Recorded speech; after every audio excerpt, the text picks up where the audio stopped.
வணக்கம். நான் உங்க குருசெல்வி கிருஷ்ணா. அதாவது நம்மளுடைய டெய்லி லைஃப்ல ஏதாவது ஒரு வகையில கண்டிப்பா இது இருந்துட்டே தான் இருக்கும். அதாவது குழப்பம். காலையில இருந்தே ஸ்டார்ட் ஆயிடும். அதாவது என்ன பண்ணணும்? என்ன சமைக்கணும்? என்ன ட்ரெஸ் போடணும்? ஆ அது பிறகு என்ன போய் வாங்குறது? ஏதாவது ஒரு வாங்கக்கூடிய விஷயங்கள்ல வாங்கலாமா? வேண்டாமா? இத சொல்லலாமா? வேண்டாமா? இத இவங்க கிட்ட கேட்கலாமா? வேண்டாமா? இந்த மாதிரி நெறைய விஷயங்கள் வந்து நம்ம மைண்டுக்குள்ள ஒரு தெளிவா முடிவெடுக்க முடியாத ஒரு நிலைய தான் குழப்பம்னு சொல்லுவாங்க. அதுலயும் வந்து நம்ம முகத்த பார்த்தாலே கண்டுபிடிச்சுருவாங்க. ரொம்ப ஒரு மண்ட குழப்பத்துல இருக்கான் அப்படின்னு எல்லாரும் சொல்லுவாங்க இல்லையா?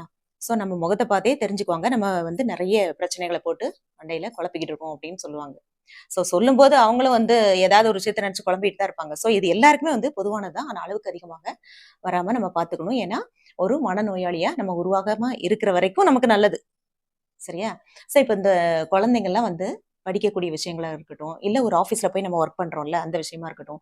டெய்லி ஷெட்யூல் என்னவோ அந்த வேலைகள வந்து அப்பப்போ பண்ணிட்டோம்னா பிரச்சனை இல்ல. அத சேர்த்து சேர்த்து வைக்கும்போது, நமக்கு எந்த வேலைய முதல்ல முடிக்கிறதுன்ற ஒரு குழப்பம் வந்துரும். அடுத்து நம்ம வந்து கரெக்ட்டா பண்ணிட்டு இருப்போம். யாராவது ஏதாவது ஒரு விஷயத்த சொல்லி குழப்பி விடுவாங்க. அதையும் சேர்த்து இது பண்ணுவோம். அடுத்து மத்தவங்களோட பிரச்சனைக்குள்ள போகாம இருக்கிறது ரொம்ப நல்லது. ஏன்னா, நமக்கே நெறைய பிரச்சனைகள் இருக்கும்.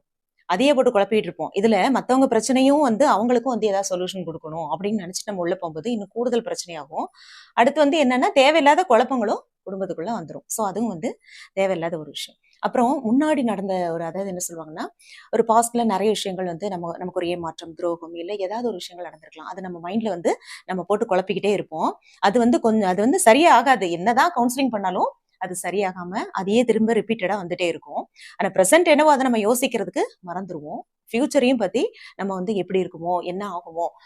நம்ம வந்து இத பண்ணுவோமா? மாட்டோமா? இந்த மாதிரியும் போட்டு குழப்பிக்கிட்டு இருப்போம். இது வந்து நெறைய பேருக்கு நடக்கக்கூடிய ஒரு விஷயங்கள் தான்.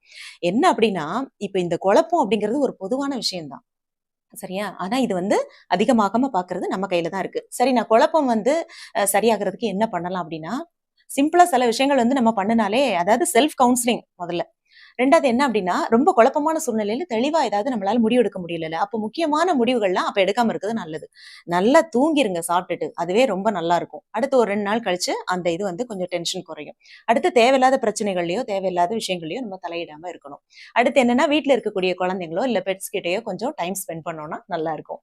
இல்லையா, கோயிலுக்கு போயிட்டு வாங்க. இல்ல ஒரு ஒரு வாக்கிங் மாரி போயிட்டு வாங்க. இப்படி நெறைய பேர் நம்ம பார்க்கும்போது நம்ம மைண்ட்ல இருக்கக்கூடிய அந்த ஸ்ட்ரெஸ் போகும். ஒரு பயம், ஒரு பதட்டத்தோட கலந்த அந்த குழப்பம் எல்லாமே நீங்கிரும். சரியா? ஸோ இது வந்து கொஞ்சம் கண்ட்ரோல் பண்றது கஷ்டம் தான். இருந்தாலும் ட்ரை பண்ணணும். ஏன்னா நம்ம ஆரோக்கியமா இருக்கணும்ல. ஸோ இதுதான் இன்றைய முக்கியமான பதிவு. பிடிச்சிருந்தா லைக் பண்ணி, ஷேர் பண்ணி, கமெண்ட் பண்ணுங்க. இது நம்மளுடைய ஆலிஸ்டல் சேனல். நன்றி.